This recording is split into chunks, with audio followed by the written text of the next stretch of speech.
আমরা ইতনা মাউন্টেনের যে অংশটুকে আগ্নেয়গিরির অগ্নিপাত হয়ে থাকে সেই স্থানে ক্লাইম্ব করে পৌঁছে গেছি মাঝামাঝি পথে।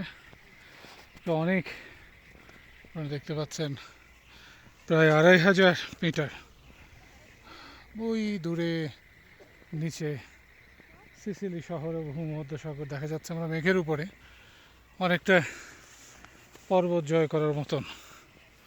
এখানে অক্সিজেনের লেভেল অনেক কম, তবুও যে আমরা এই পর্যন্ত এসেছি সেটা অনেক বিশাল ব্যাপার। এখানে ক্যাবেল কার আছে, যদিও আমরা ক্যাবেল কার নিই। এই বিভিন্ন জায়গায় দেখছি ধোঁয়া উঠছে, মোবাইলে হয়তো বা সেটা ধারণ করা যাচ্ছে না। আমরা বরফের ভেতর দিয়ে হেঁটে যাচ্ছি। ওই উপরে ইতনা আগ্নেয়গিরি যেখান থেকে উদ্গীরণ ঘটে সেখানে। আমার জুতাটাও খুব একটা সুবিধাজনক না, একেবারেই বরফের পথ। আমরা বরফের পথ ধরে এগিয়ে যাচ্ছি। আমাদের সাথে যারা ছিল তারা আগে চলে গেছে, কারণ তারা এই ধরনের ট্রেকিং করতে অভ্যস্ত। আমরা হেঁটে এই যে এখানে লাভা উদ্গীরিত হয়েছিল, আমি যেখানে, আমার মাটির নিচে কিন্তু সেই আগ্নেয়গিরি, এবং সেই আগ্নেয়গিরি মাথার উপর দিয়ে হেঁটে যাচ্ছি। যে কোনো সময় উদ্গীরণ হতে পারে, এবং এখানে কিন্তু উদ্গীরণ হয়েছে গত বছর, সেগুলো নিদর্শন এখানে আছে। আমাদের হেঁটে হেঁটে ওই পর্যন্ত যাওয়া মনে হয় যে সম্ভব হবে না, একেবারে যেখানে উদ্গীরিত হচ্ছে আগ্নেয়গিরির লাভা।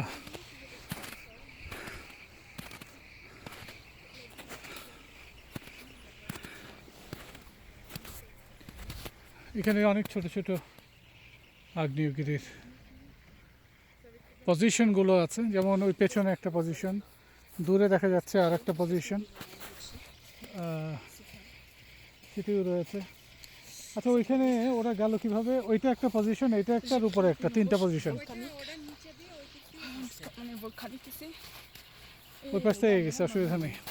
কিন্তু আমরা বড়টাতে আসতে যে আমরা দেখছি যে পাহাড়ের চূড়ায় প্রায় 3500 মিটার উপরে।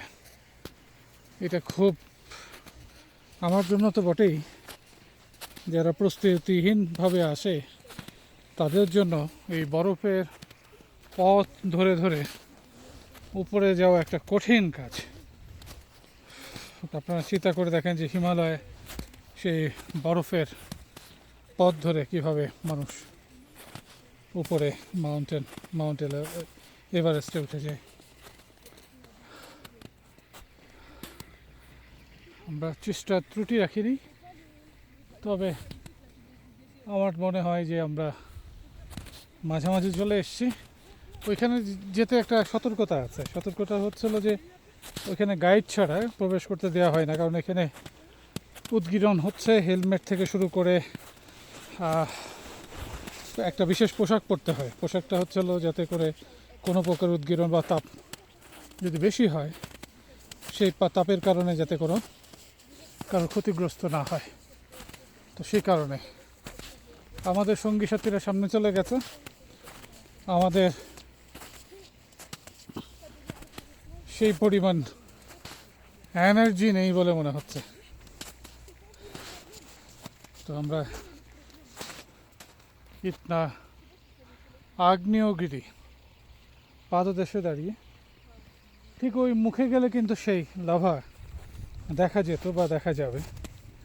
আমরা চিন্তা করছি আবার ব্যাক করে ক্যাবেল কারে যাবো কিনা, কিন্তু সেই সময়টা পাবো কিনা জানি না, কারণ আমরা অনেকক্ষণ ধরে হাঁটছি, প্রায় 2000 মিটার উপরে। আমরা দেখি যে মধ্যস্থানে যে কোনো সুবিধা পাওয়া যায় কিনা।